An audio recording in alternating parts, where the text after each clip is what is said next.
Hello, people of YouTube. My name is Steve Gray, and thank you for watching. If you're new here, please hit that subscribe button, turn on that notification bell, leave a like, and feel free to comment down below what you would like me to do for future cartoon and anime-related videos. So we finally got the second episode of Adventure Time Distant Lands. This episode is called Obsidian, and this is primarily about Marceline and Princess Bubblegum. We do get a couple of throwbacks in there. Ice King's in there for a brief moment. Older Finn's in there, still missing the arm. He's got a Jake tattoo on his chest, so maybe something bad happened to Jake. Jake maybe died at this point in time. We all know that dogs, unfortunately, don't live as long as humans, so there is the possibility that Jake ended up passing away because being a dog. You know, as I said, they don't live as long. Their life expectancy is like 15-ish years, so relatively speaking, Jake and Finn were the same age, pretty much, because we both saw them when they were babies together. So the fact that Jake was even alive when Finn was a teenager is kind of interesting and not super old. But he's a magical dog, so maybe the aging process got slowed down to a certain extent. But not really sure how that whole situation plays out. They're not really a major role. The main characters, as I said, are going to be Princess Bubblegum, Marceline, you got Glass Boy and See-Thru Princess, and then you got the villagers of the Glass Kingdom, which are really annoying. So this whole thing basically starts off many years ago. Marceline was a hero to these glass people. Basically, there was some sort of dragon that terrorized the people, killed them, melted them down, and the dragon is bad. For whatever reason, a certain type of musical frequency pushed the dragon back. So Marceline, as we know how she writes her song, she was a young punk back in the day. Both the sides of her head were shaved, and apparently she was in a relationship with Princess Bubblegum, or she calls her Bonnie, in this particular incident. But the song, we found out later on, was very hurtful to Princess Bubblegum. And basically they were going through a rough patch. Everybody was thinking Marceline could do it. You know, everybody was cheering Marceline. Nobody was cheering Bubblegum. Bubblegum was jealous of Marceline. And then Bubblegum was like, just get out of my way. I need to do my science stuff. And the song, while very catchy, is very punk rock, angsty, and very anti-Bubblegum. Basically saying, I don't care about you, your stupid Candy Kingdom. If you watched it, you saw it, and it did not play out well for the relationship. We don't exactly know how many years ago this was, though. There isn't like an exact time frame. Marceline said it was 1,000,000 years ago. I don't think it was accurately 1,000,000 years ago. Maybe a couple hundred, maybe even up to 1,000. That's my best guess. Because we know Marceline was still around when there was a few humans left after the Great War. We learn about Marceline's quote-unquote mom, who I don't think it was her actual mother, but somebody that portrayed to be her mother, but the issue was she was sick. So we got to see a little bit of Marceline's past. They had this bunker. She was singing about this red blinking light, and the mom eventually realized that she was, demonic, obviously, sucking the souls out of things in a life or death situation versus some dogs that were like bro dogs. It was really weird. It was like a bro dog, but she ended up sucking the soul out of it, and then she was just on her own for a while. I'm guessing at some point in time, the Ice King found her soon after that fact. But because she was sick, she was dying. She knew that, so she just couldn't really tell. She couldn't. It sucks because Marceline was a kid. So how do you tell a kid that you're dying and that they're going to be on their own? It's not a good scenario, any way, shape, or form. So she chose to kind of basically tell Marceline to go away. And we found an old recording at the end of this episode where there's a red blinking light, where she basically missed us. She was like, hey, Marceline, I hope you're going to get this message at some point. I'm sorry. I didn't mean to send you away, but I'm sick. I'm dying, and I don't want you to see me like that, is the gist of it. And then that gave Marceline all of her mushy feelings back in order for her to sing a nice, mushy song where you see the thumbnail, Bubblegum and Marceline kiss on camera, something they probably wouldn't show on Cartoon Network being of the same sex.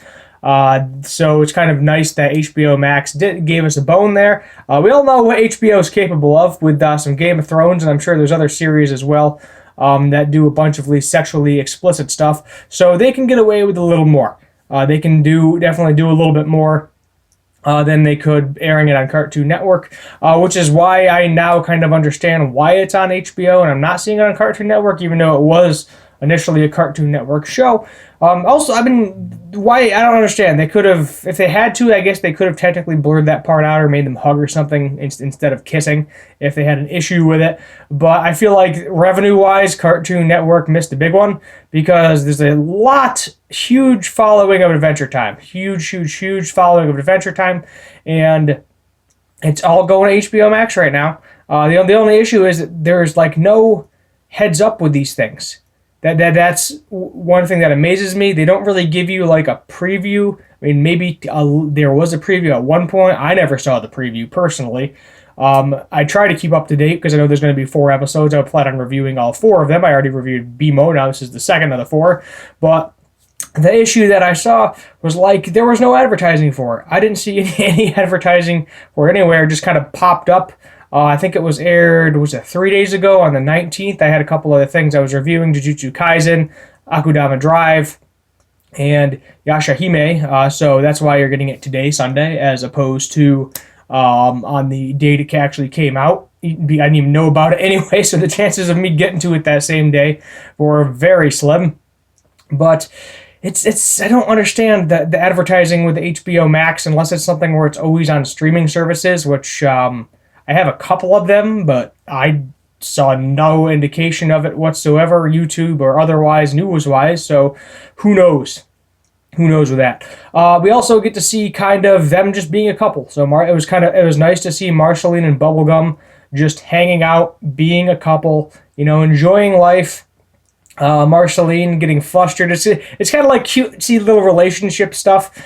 If you're familiar with Kendra and Haley of TikTok, because I constantly see them in my feed. It's kind of like that nice little cutesy relationship where there's some sexual tension going on there. But at the same time, now that they are more grown up at a more mature level, they are watching each other grow as opposed to tearing each other down. And that was kind of the issue initially with the relationship is Marceline was off being a punk, Bubblegum was off doing her thing. They kind of wanted to be together, but at the same time, they both weren't in the right mental state to be in that particular relationship at that point in time, and now they are. So it's nice to just see them be cutesy, be together, they're having a good time. Marceline's axe got destroyed, which kind of sucks. The dragon did inevitably destroy the axe, and Marceline was basically I should be mad and killing you right now, but I got other fish to fry. It actually wasn't the dragon. I apologize. The dragon created this kind of black morphic blob glass monster thing. Kind of like a praying mantis with giant spikes, but it had 3 heads. They thought they initially defeated it, and then it came together. I'm obviously hearing the song again because the glass people messed up the lyrics over time, because that's usually what happens when you keep passing down something over and over and over again. At some point, a word or a phrase or some part of it is going to get very messed up. But basically, the glass people had to keep singing the song over and over and over again. I don't know if it's a weekly thing, a daily thing, to keep the dragon at rest in the lava mine, which we learned the lava mine is to help heal glass people. So Glass Boy, which we also see is also another main character in the show. He's the one that actually initially ends up waking up the dragon, having to find Marceline. He has a crack in his face. So we learn at the end that all the glass people are actually hiding all of their cracks and flaws because they see it as a weakness, because obviously you see a glass with a chip or a crack in it, you know that glass is going to be weaker, less strength than the rest of them. So they all kind of make fun of Glass Boy besides Princess See-Thru. And she is kind of happy with him the entire time. Eventually she gets really mad at him like Marceline did. That we saw previously, and that kind of hurt, and then she ends up breaking as well. But now that what happened to the dragon, we'll get to that in a second after Marceline's nice, mushy, feel-the-good song. She ends up breaking. We learn that all the people have cracks and chips, etc., and that the people that were making fun of Glass Boy and the princess were chipped and crappy all along. They had the most chips. terrible people. There's like this group of 3 people that were just miserable the entire time, saying, "Oh, guess what, princess? Now your reign's over." And Princess Bubblegum obviously trying to help out her throughout it, be political, get her kingdom under control, etc. But basically, the Mushy song turned into a backstory of the dragon, or it was kind of more of a salamander toad thing. So basically, it was this water thing. This giant monster went to attack it and its siblings, and it got a scratch across its forehead. And then it found like a seashell, went into a lava, and then somehow mutated with the lava into the dragon, which was really weird because after the song, it broke out of the dragon and turned into a giant sparkly bear angel thing, which makes no sense because of what it originally was. I could see it going back to like the water dragon thing, but I don't know. I'm not looking too deep into it. It turned into like literally a giant angel teddy bear thing, like super glowy. And then the monster it created also turned into like a bunch of butterfly things. And it was just really weird. It did not make sense to me while they chose that aesthetic, because I can see it cracking out of the lava and going back to like what it initially was. I don't understand why it became that, but who knows? Either that or maybe that's what its soul was. It was being set free. But now theoretically the glass people have access to the lava mines, the healing mines, where they can melt themselves down a little bit in order to heal all of their cracks. And fix themselves. And Marceline and Bubblegum saved them equally this time. And they were both praised as heroes. They even called her Saint Marceline, and now you got Saint Bubblegum as well. Both of them. It was kind of funny, though, the aspect when we saw Glass Boy going to get the Ice King, because the Ice King was singing about them. Like, I guess that's what the Ice King does in his downtime now. He sings songs about old adventures, which is nothing wrong with that, expressing your musical talent. And Glass Boy doesn't understand what a concert is, clearly. He's climbing over people to get to him, to know where he is, and that's how Glass Boy ends up meeting Marceline and Princess Bubblegum. The issue was, the first time they never realized Princess Bubblegum was there, but she was. They only cared about Marceline because Marceline was ultimately the one that basically put the dragon back into a slumber, while Bubblegum didn't really do much to a certain extent and was made fun of. She was also kind of made fun of presently too, but they both got over it. So, I mean, as I said, they're both in a mental mind space where Marceline asked if it was okay to play the song before she played it. So she was like, hey, Bonnie, is this okay to play this song again? Because I know what it did to you the last time I played it, and it might do the same thing, and I don't want to ruin the relationship. But we definitely got to see both of them, how they both grew as a character throughout their lifetimes.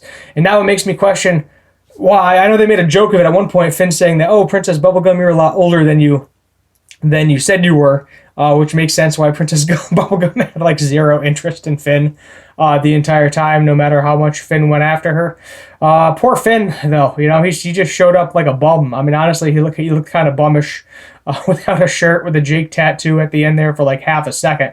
We don't know what happened to Jake. We may get some more backstory on episode 4. I think episode 3 is called Wizard, so we're probably going to get a lot of information about Ice King, well, more anyway than we already know, with his whole backstory, and that'll be nice to see there and see how that plays out. After these 4 episodes, will we get more random 1-hour specials? It's a possibility.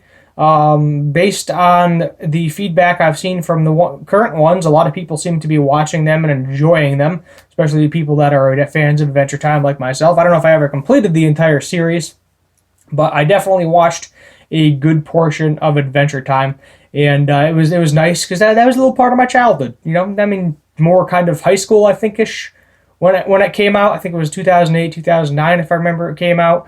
And it was just nice, just a fun. It started off with like a fun little feel-good show, and then it got into a serious story that I think a lot of people ended up enjoying overall. So I think that pretty much sums it up. We're gonna rate this. I'm just gonna give this solid 10 out of 10. It was beautiful aspects of it. They brought back all the feel-good nostalgia that I love to see, and I look forward to seeing the next 2 episodes. Let me know what you think in the comments down below. My name is Steve Gray. Thank you for watching, and as always, have a good one.